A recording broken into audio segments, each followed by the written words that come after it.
Hello,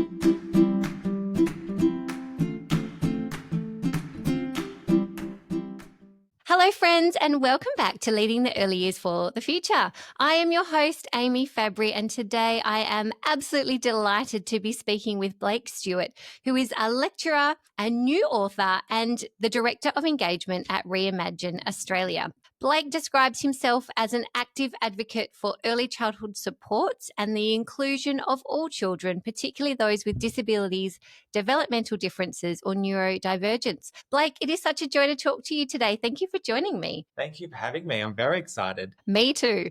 Now, Blake, the first question I always ask all of the guests on this podcast is, do you have a hidden talent or something that brings you joy or lights you up outside of the professional work that you do? Good question. I actually struggled to think about this one because I do find work is very all-consuming in some aspects of my life. Recently, I have really been drawing on my interest in gardening, and only because I've just moved into a new home and we're looking at designing our backyard and our front yard and all of these different things. And what I've been really enjoying is really researching the different types of native plants that are native and local to my area. I've been awkwardly watching and viewing people's front yards and parks around my area to see what is growing well, and also just making a notice of the sun and the weather and humidity. And so it's been really this nice little active research piece that I've been doing locally before I dive straight into my backyard. And I've got all of these dreams, and I've had these dreams for a while, but you can't do all of them and fit them all into a little backyard. So I'm just looking at what is feasible, but also how can I have a creative outlet that allows me to just dig deep, mind the pun, into the space. Such a great story. I'm so glad you shared that. Oh, I love that. I don't have green thumbs myself, but I do love a good garden and being in nature. So full appreciation. And as you're kind of talking, I'm just thinking there's so many metaphors we could take from that and apply to early childhood, right? All these great ideas, can't necessarily do everything. What's feasible? I love that so much. Good luck with the garden. Sounds like a great fun project to be working on. I would love to tap into the work you do. I know it's quite multifaceted, but it's incredibly important. So can you tell us a bit about what you do? What do I do? So at the moment, it's a little complicated because I am working and spending my time and energy in multiple different buckets and wearing multiple different hats. But that has come from a piece and a journey that I've been on across the early childhood sector for many, many years. And I am an early childhood teacher. I've always been an early childhood teacher at heart, and I've loved my time being an early childhood teacher and early childhood director. But what got me to this space? And I was such a young, energetic new grad teacher that wanted to do everything and do it well and get that exceeding practice, that embedded practice in my teams. But I continually kept getting drawn to inclusion and what does inclusion look like in early childhood. So, for example, how can we support children the best we can? And I think about the years in the sector that I've been in, and I've just seen an ever increasing need to support children with disability, developmental difference, or neurodivergence. And I say that because we have different research coming out around COVID babies and parenting styles and teaching practices, and all these different things are coming out. But I just keep going back to what is true inclusion and what does that look like in our sector. So I had the honor and privilege to own and operate with a couple of other business partners, allied health business, because I really wanted to look at the journey of a family or the individual child through their birth to 5 years outside of the education space. And so I had the honor to work with an amazing team of allied health professionals who walked that journey with that individual family. And so I had some great families that and therapists that I worked with that gave me a different perspective and a different lens on speech pathology or occupational therapy or diet in a child. And those type of things I don't really think about as an early childhood teacher. As an early childhood teacher, I always found myself looking at curriculum, looking at pedagogy, looking at our team's well-being and connection with teams.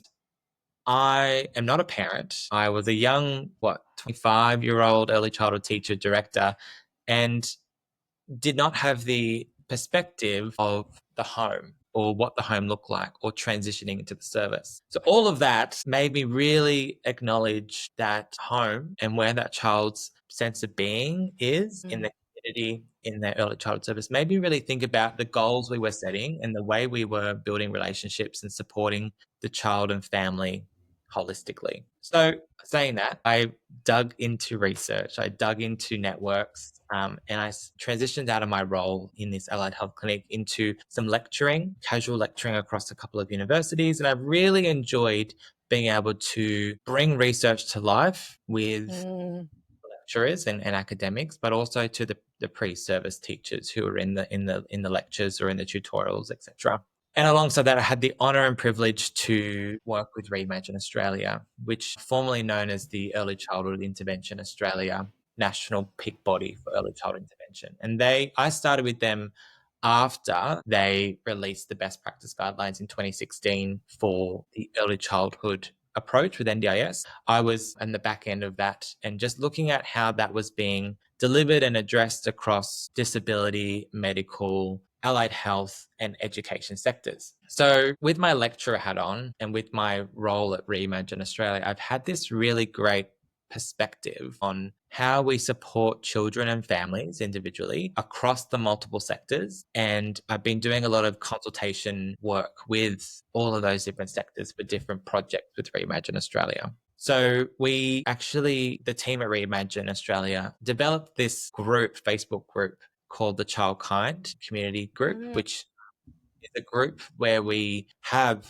allied health professionals, early childhood practitioners, researchers, and families. And that's a project I've been really championing a lot lately, where we're trying to bridge that gap between different sectors and different programs or initiatives that people are doing across the country. And we're trying to reduce that siloed effect where people can share knowledge. So that's been a little project that I've been not a little project, a project I've been loving and connecting and with people. So that's my journey at this point in time. Wow. So fascinating, Blake. Thank you for sharing your story and, a bit about the work that you're doing now. There's so much we could unpack here. I'm really curious to, I think, firstly dive into that. You were just talking about this project with Childkind, which sounds like a really beautiful name, might I just say. Trying to break down silos and really support, like take a holistic view to supporting children and families that exceeds just beyond the realms of education, but actually how do we intersect with health and allied professionals and families themselves as part of that process? How do you overcome some of those silos? Because, we don't have to look far to see them. They do exist, unfortunately. What are some of the things that you're doing to help break down those silos and bring people together? Honestly, the first thing is about just learning about what they do and why they do it first. And I think there's a lot of opinions or perspectives or misinterpretation of different approaches or ways of working in the different sectors. And so obviously in so one example I want to give you is language. So for example, inclusive language in education is different or can be different to language in medical or language in allied health. And so people tend to get their back up when that language is misused across the different sectors. And so as an educator, talking with medical, understanding their rationale or meaning behind the language helps me have empathy and understand why they're using that piece of language. And then when we have that common ground around, okay, you use that language, I use this language. Let's discuss something that is medium and what we can actually come together and advocate for in our conversations or reports or advocacy for funding, etc. So for me, I really connect with them. I connect with them individually or as an organization, understand their mission, their values, their purpose, their vision in why they're doing or what they're doing.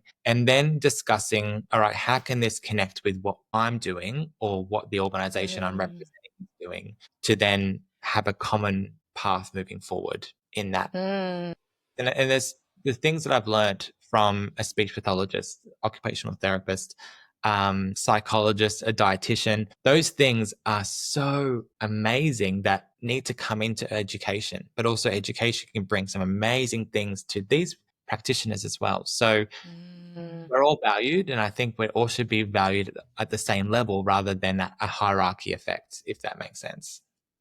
Yeah, it totally makes sense. I love what you're talking about here because I think, if I take a step back and think about so many of the, I guess, conflict and challenges that we see, not just in early childhood education, but right across the board, and particularly when you think holistically, whether you're talking about working with families and supporting families or medical professionals or anyone really, like so many of our biggest challenges, I think, come down to communication issues and either people not feeling valued or feeling like, no, my way is more important or than yours, or this idea of language and how we use language and different terms mean different things to different people. So it's misinterpreted. I think what you're saying just makes so much sense to me, like actually spending time connecting with people. But what I'm hearing you say is that you haven't gone in and just said, this is why what we're doing is so important and you need to pay attention. You've actually talked about listening and trying to understand what's important to them and,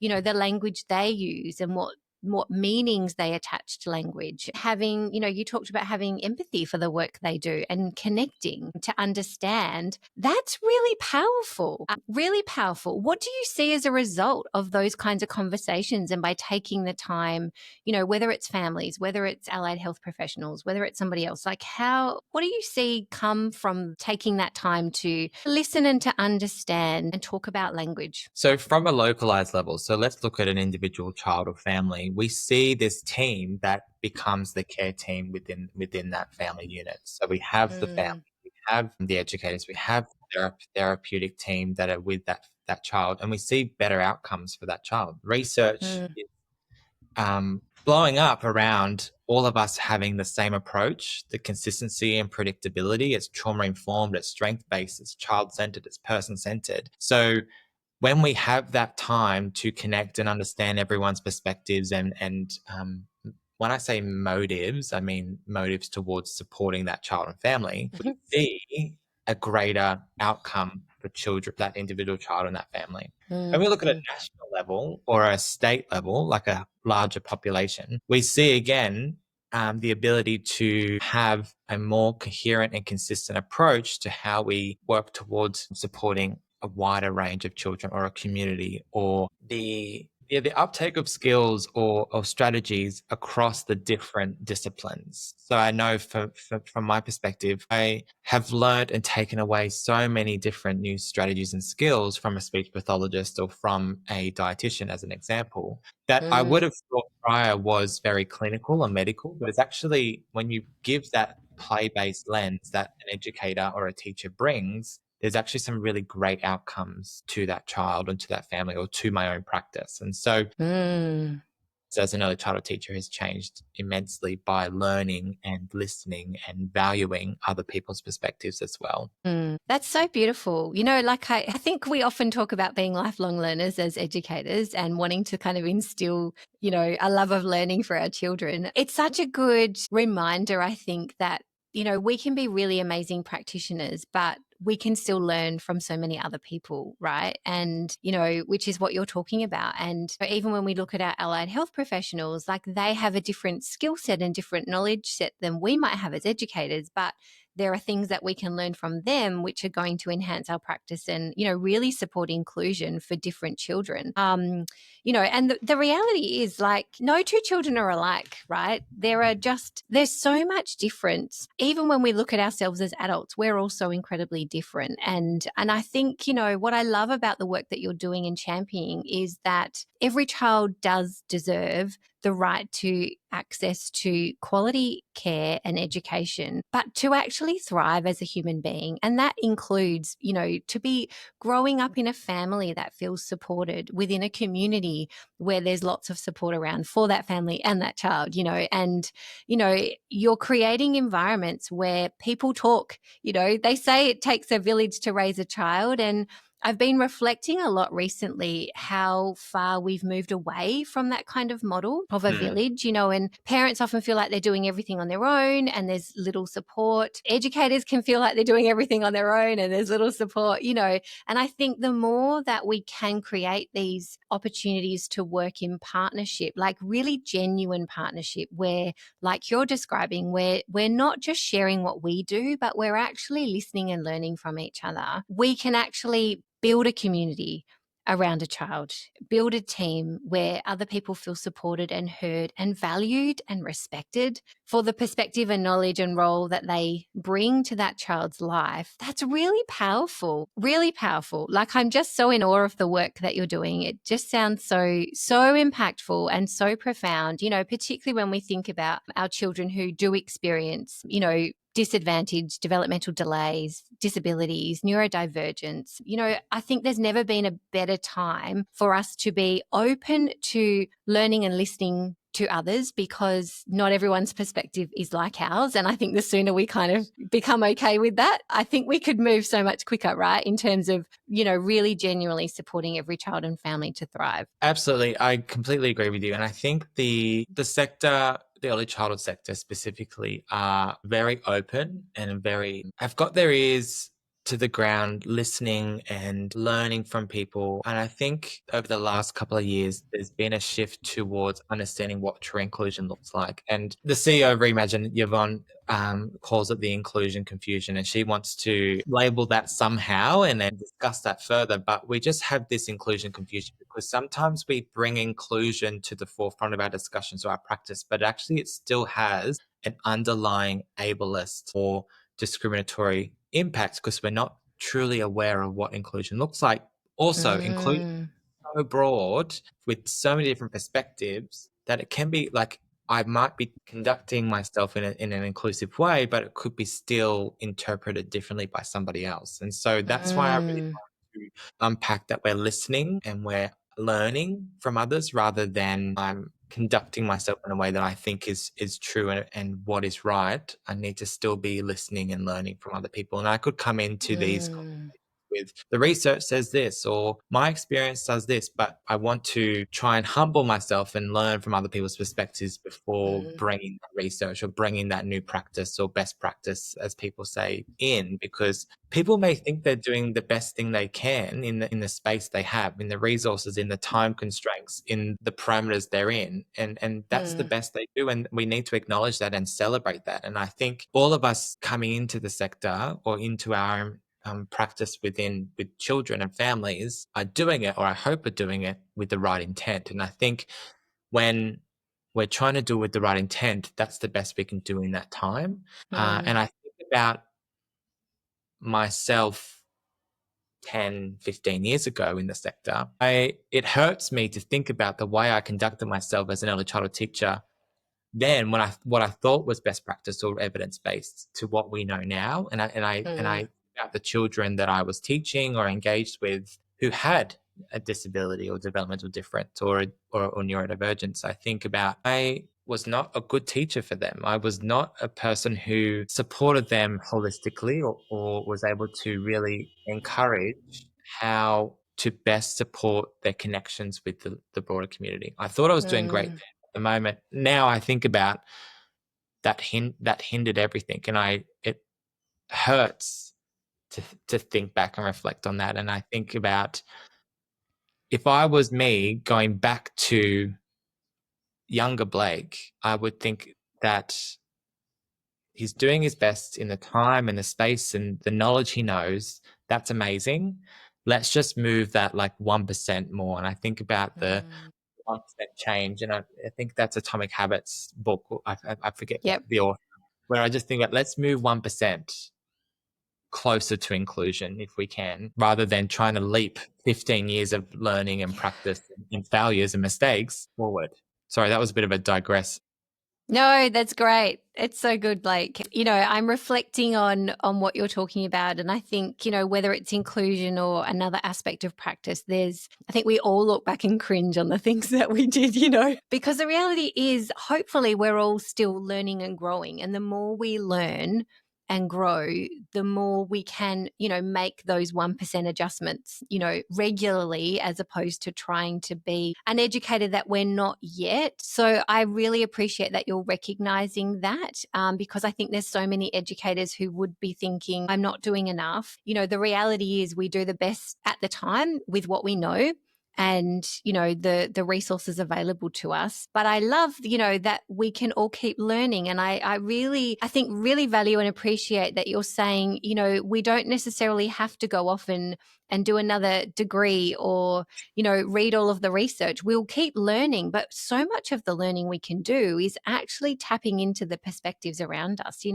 What do children think? What do their families think? What's their experience? So rather than just do what we think is right, we're actually broadening our own perspectives by checking in with other people and listening to their perspectives and their experiences and what they want, which will help us to keep, thinking about inclusion through a lens that actually serves the people it's designed to serve, right? And actually support them in the way that works for them. Exactly. And we think about neuroaffirming practice. We think about strength-based. We think about child-centered or person-centered, family-centered practice. It starts with learning and listening to them first and having their voice heard. And I think if that can be the underlying factor to what true inclusion is listening and learning, then I think we've got that down pat. Yeah, I totally agree. I totally agree.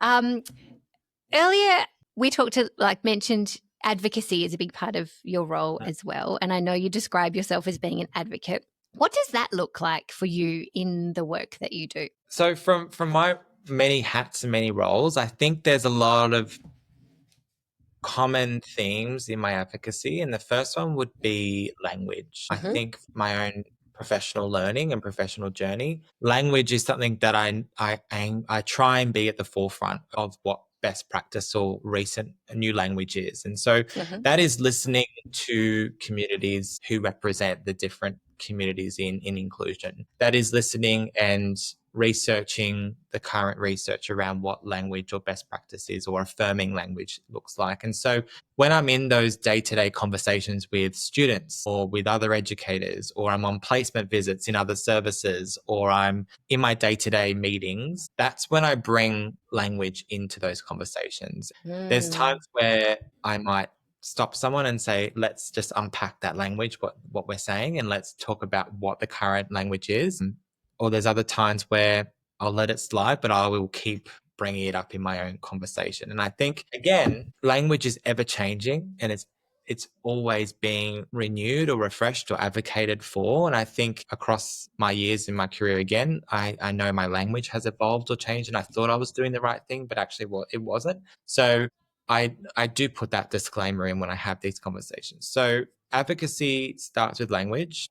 Someone quoted, and I would not know who, that I always say language is the gateway to true inclusion, because in our communication and in our language, we then invite people in, or we put a wall up and exclude them. And so having conversations and hearing from, for example, I had a conversation with Ashley from Rainbow Families a couple of weeks ago, talking about language on our enrolment forms and what language looks like when we have mum and dad as the names on the enrolment forms, or do we have parent one or parent two? So that simple change in language is a great example of including or excluding parents or caregivers of services.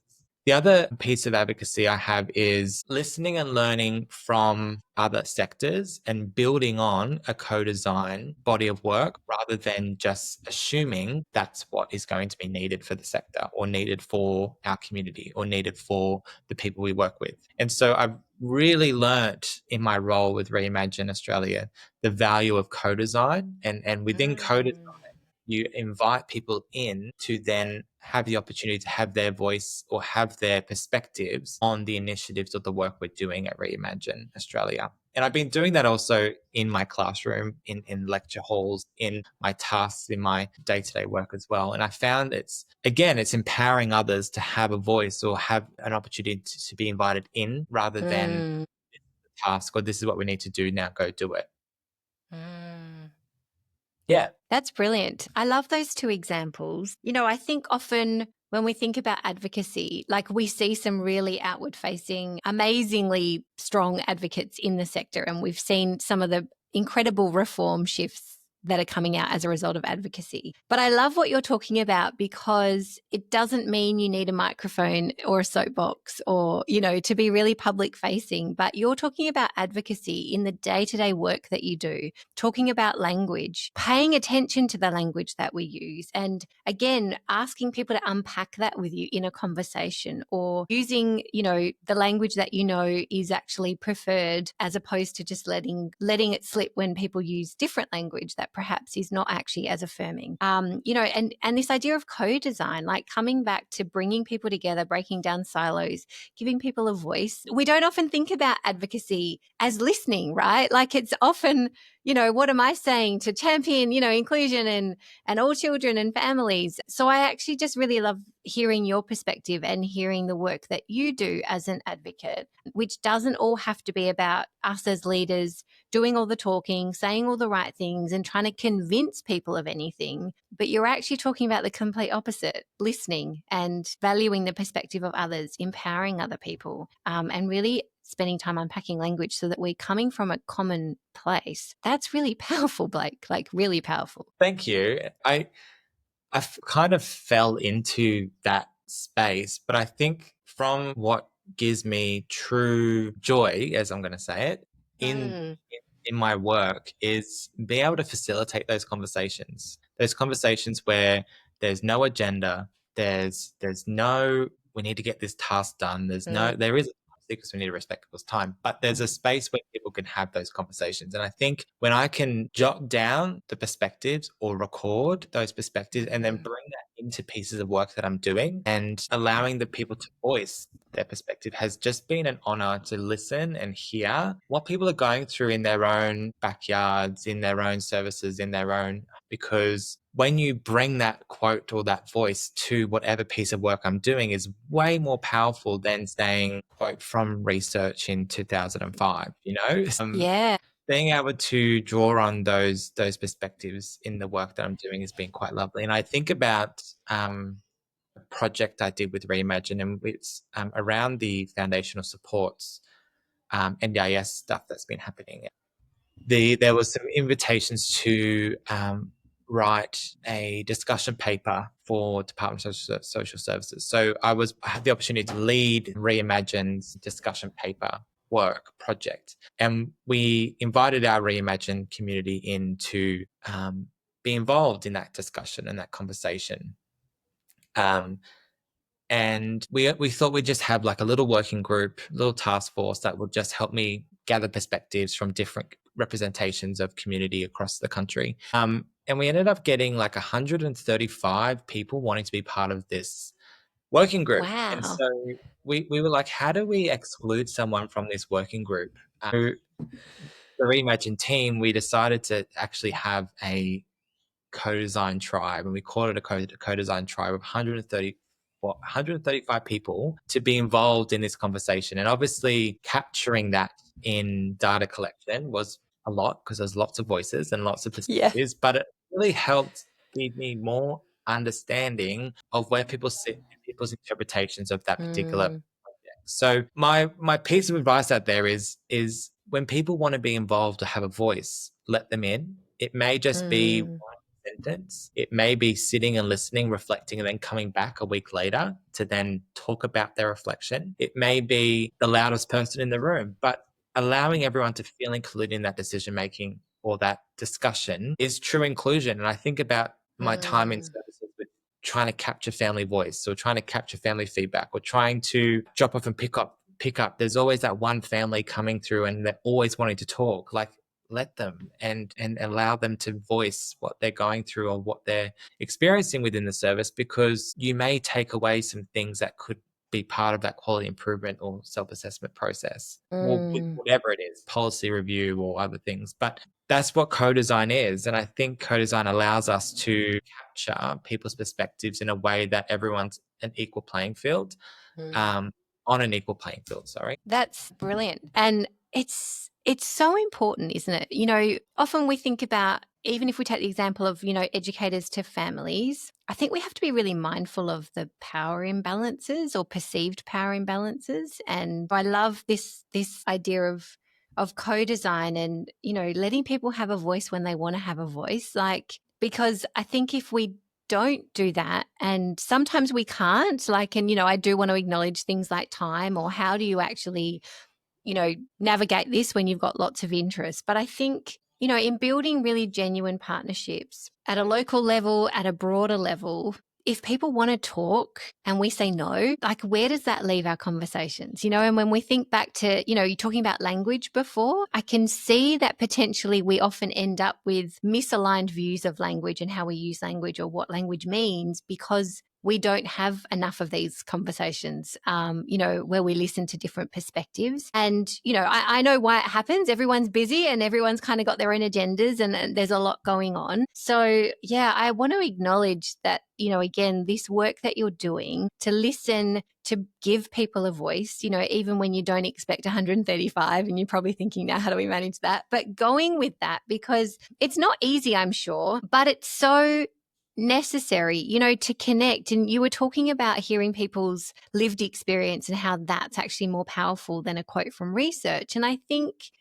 that's one of the ways we can actually connect again as human beings. It's hard to connect over research because it feels too distant. But when you're talking to someone and they're saying, well, this is what my experience is like as a parent, or this is what my experience is like, as a allied health professional trying to support this family, like, we can actually start to connect over, I guess, those things we have in common, like you were talking about before, and what it is we're all here to do to support a child or family. But perhaps we even can connect over some of the challenges, and it's kind of talking about the realities is what reminds us all that we're human. So I just love everything about what you're saying. It just resonates so strongly with me. I would love to know, though, this sounds like very ideal work and so valuable and so needed. Do you face any challenges in this kind of work? Whether you're talking about language, whether you're advocating for inclusion, whether you're bringing people together in co-design processes, what are some of the challenges that you've faced doing this? I laugh because I get a lot of challenges on a daily basis. And I think about some examples of misinterpretation of my intentions. And I think things through social media or email or like a newsletter, and my intention is to spark conversation, whereas it could be misinterpreted as discriminatory, or could be just seen as a particular view or standpoint on a particular perspective. And I think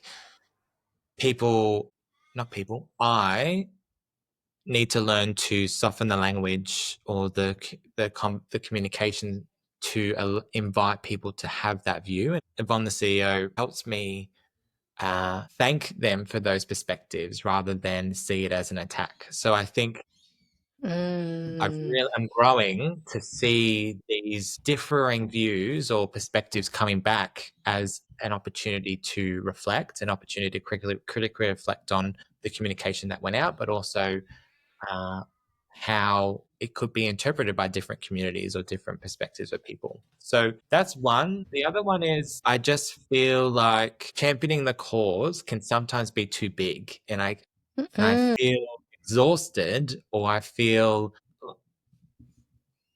a lack of hope because I feel like I'm always hitting a brick wall as we champion the next thing. And I think I forget about looking behind and going, look how much we've achieved in either my local community, my family unit, or within a conversation or practice that I'm doing. I forget how much we've grown or how much I've grown over what's the next thing we need to work on. And so that can be quite exhausting to think about. All right, we're not there yet. We're not at that point where we can say we've done it and we've conquered that particular advocacy standpoint. Yeah, they're my two examples. They're really good examples, Blake. Thanks for being so honest about the challenges, and you're talking about like the misinterpretation of your intention, which probably feels really personal, right? And I think that is a hard thing as a leader. You're having to be vulnerable and put yourself out there, which means you can be open to scrutiny or judgment, misinterpretation. So I want to acknowledge, I guess your vulnerability in being open and honest about that, because I think it's something that we don't talk enough about as leaders. And, the challenges of being a leader is, how do you navigate that? I really like the reframe from kind of taking it personally to thanking that perspective and, learning from that perspective. I think what came to mind for me when you were talking about this was Brené Brown's work. I'm not sure if you're familiar with Dare to Lead. And, she talks about who's in the arena and who's worth paying attention to, which I think is a good caveat. But, again, if we kind of circle back to the conversation, which has been about listening to other perspectives and learning from other perspectives, I think that is a real challenge, to not just react emotionally when someone disagrees with you or even goes as far as telling you you're doing something that you're not actually trying to do. Being able to process that and maybe let the emotions pass, but then to think about, well, what can I learn from that? Is this the place to go and say, tell me more about your perspective, or to actually sit and reflect with it? I think that becomes such a powerful tool for growth, but really hard to do. I know personally that's something I struggle with too. I really remind myself, like, let the emotion slide before you act. And so I think would just act emotionally straight away, where now I can kind of pause a bit and then have that perspective. And I think even be able to write it out or write your response or do something and then pause and then come back to it the next day and have that clearer mind is really helpful. No, what I've learned is the thanking part and going, hey, it's really helpful to have that perspective, because that is what critical reflection is, right? Critical reflection is gathering different perspectives and then looking at the data or looking at the research or looking at how that can then be molded or shifted to then what is the next piece of best practice, or that critical reflection, critical analysis of change. So I see it as a critical reflection rather than an attack. Yep. It's so true. And such powerful learning can come when we're willing to do that and sit with the uncomfortable, because it is uncomfortable, right? It can be deeply uncomfortable. So, to lean into that, what can I learn from this? How can I grow? That's just so profound. I also love that you were talking about, sometimes the cause feels so big. And again, it's something I relate to in the work that I do. How do you overcome that? You mentioned looking back and not just focusing on all the things we haven't yet done. Is that one of the strategies you use? Are there any others that you use to kind of keep going when it does feel all too big and a bit hopeless? Yeah, I really look at what the next step is. And I just have that image probably been circulated all over social media, but it's just the little steps rather than the big jumps. And so going, what's achievable in my day, or what's achievable in my week or season that I'm working in that space? And I think for me, juggling many hats at the moment, having those little steps is all I can do, because I don't have the time or space to do the big leaps. And I think by going to bed tonight knowing I've achieved X, Y, and Z makes me feel like I'm a step closer to championing the cause rather than becoming the next Prime Minister of Australia. Like that's not going to happen in a week. Absolutely. That's really good advice, actually. And I think we can lose sight of those little steps and how ultimately it is all the series of little steps that add up to the bigger change. But I also don't think we're very good as human beings at just looking back and acknowledging how far we've come, or, you talked about noticing your own growth, which I think is also huge. So not just what's the impact I'm making around me, but where have I come? I think that's really significant. And like, what have we done, but also what's next, I think makes it far more manageable. But I do think collectively, there's probably a lot of leaders that are at times go, oh, there's so much to do. And, how do we do it? But it's about not losing hope, I think, so that we do keep getting up and keep advocating and keep championing and keep leading the kinds of change that we want to see. Blake, before we finish, I'd love to know, do you have any words of wisdom or advice for anyone working in our sector, whether it's an educator, a director, a leader, someone in policy, whatever they might be doing? Do you have any advice for people who are really looking to be inspired to keep leading and keep going? Yes, I've got two. Can I have two? Please. Okay, so my first one is, and I've mentioned this previously, around don't get bogged down or overwhelmed by the failures you've done in the past. And as I really reflect on individual children that I taught or individual practices that I did as a new grad teacher or as a student, and think about, I've just ruined that child's life or I've ruined their early years. Don't get caught up in those ties. Look at, okay, this is the learning and this is the practice I know now, and where can I apply that for the children or the practice or the space I'm in now moving forward. So that's my first one. I tend to get overwhelmed with emotion around what I used to do when I'm working compared to what I'm championing now. So that's my first one. My second one is actually take time for yourself, because you're not going to be able to advocate or champion a cause or do the work you're doing if you aren't filled. And this is coming from, you might be saying this hypocritically, but I'm really trying to invest in spaces where I can fill my bucket up so that I have the energy and the effort to then be able to move forward. So my partner laughs because I'm going for walks all the time, and I go for walks in nature on the beach, and I tend to have my AirPods in. That I've got some wonderful ones for Christmas that are the noise cancelling ones. So you tune out from the world, no music, but I just walk and I just enjoy the surroundings. But it helps me process what I'm working through in those. And I tend to then have notes on my phone that I type down and action points and reflections about what I'm doing. That's when I'm really unpacking what I'm working through or going through. Find the piece that fills your cup up, so then you have the energy to then go out and do it again. Again, as I mentioned, the garden allows me to, getting out there it's getting me physically active, getting me outdoors, which I find rejuvenating. And also it clears my mind from the day-to-day work that I'm doing, and then allows me to then have that space. And there's a person, a leadership person that I cannot quote, but talked about having white space, and having white space in your day where you can think creatively or problem solve or have solutions in your day, in your mind, rather than being that reactive person. And so those opportunities throughout my day or my week where I can have that white space to think creatively helps me survive my week. That is such good advice. Such good advice. I love both of those points. So thank you for sharing too, Blake. I think this idea of failure, and it can totally derail us if we let it. We can talk ourselves out of anything if we just focus on failure. But I think remembering that it's all part of our journeys, and we are growing, it's a sign that we're growing, and any failure is a learning opportunity. I think that's really powerful. And I love that you've mentioned taking time for yourself, and finding something that works for you. But I think we all can very easily just fall into the traps of living a very fast-paced life, which can include work, but also family and all the things that happen outside of your day-to-day work, which does sometimes mean we get into those reactive zones as opposed to actually taking that time, for thinking and reflecting or getting in nature. And again, it's not always that easy, but I do think it's something that we are better for when we prioritize it and we spend time thinking, well, how can I take a few minutes for myself? How can I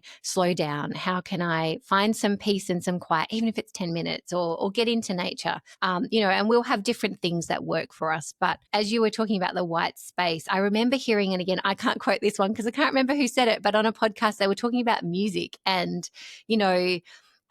the space around the notes is so integral to the melody, because if it was just a whole pile of notes, you wouldn't actually have the melody. The pauses, for example, are just as important as the notes. And I was like, that's such a beautiful perspective, because we do often think we just have to go, go, go. And we live in a society of performance. So, any minute, sometimes you're sitting down is like, well, I feel guilty now. But I think we have to challenge that, right? Again, have more conversations about these things, because they are so, so important for us to thrive as leaders, who are thinking, feeling people at the end of the day, despite the work that we do. Blake, thank you so much. It's been such a joy talking to you, listening to your story and your perspective, and hearing more about the work you do. I am incredibly in awe of you, and so delighted that you are one of the amazing leaders that we have in early childhood, being an advocate and a champion for children. Thank you for your time. Thank you for being here. Thank you so much. It's been wonderful being here and be able to share some insight, but also just would love to continue the conversation in any possible way. Absolutely. And we'll put up some links where you can find Blake and contact Blake in the podcast notes. And Blake, I hope that you and I continue this conversation too. It's been delightful. Thank you.